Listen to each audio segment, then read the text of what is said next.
ہم کریں گے ہر مظلوم کی حمایت۔ بسمillahirrahmanirrahim، السلام علیکم، میں ہوں حورین فاطمہ اور آپ دیکھ رہے ہیں حمایتی نیوز HD چینل۔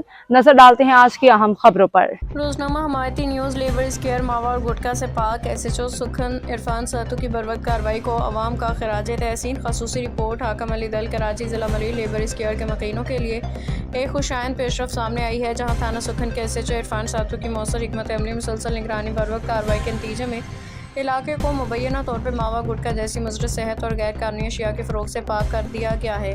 اہل علاقہ نے اس کارروائی کو نوجوان نسل کی صحت کی تحفظ کی جانب ایک اہم قدم قرار دیتے ہوئے SHO عرفان ساتو کی کارکردگی کو سراہا، کہا کہ ان کی سنجیدہ عملی کاوشوں سے علاقے میں مثبت تبدیلی دیکھنے میں آ رہی ہے۔ شہریوں کے مطابق لیبر اسکیئر میں ماوا گٹکا کے کھلے عام فروخت نوجوانوں اور کم عمر بچوں کی صحت کے لیے ایک سنگین خطرہ بنتی جا رہی ہے۔ اس مسئلے کے حل کے لیے سماجی کارکنوں اور مقامی افراد نے اپنی مدد آپ کے تحت قانونی جدوجہد بھی کی، اپنی ذاتی وسائل خرچ کے متعلقہ عدالت سے رجوع کیا تاکہ اس ناصورت مشکل خاتمہ ممکن بنایا جا سکے۔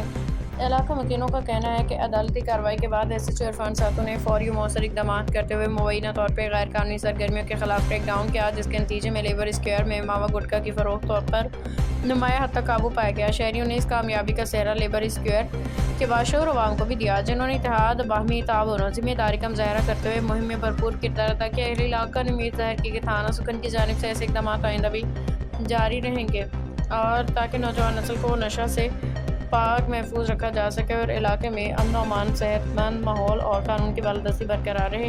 شہریوں نے اعلیٰ حکام سے مطالبہ کیا ہے کہ ضلع ملیر کے دیگر علاقوں میں بھی ماوا گٹکا اور دیگر مضر صحت اور غیر قانونی اشیاء کی فروخت کے خلاف اسی طرز میں مؤثر کارروائیاں جاری رکھی جائیں تاکہ پورا ضلع اس لعنت سے پاک ہو سکے۔ خصوصی رپورٹ حاکم علی دل، روزنامہ حمایتی نیوز۔ اب تک کے لیے اتنا ہی۔ مزید خبروں اور اپڈیٹس کے لیے دیکھتے رہیں حمایتی نیوز HD چینل۔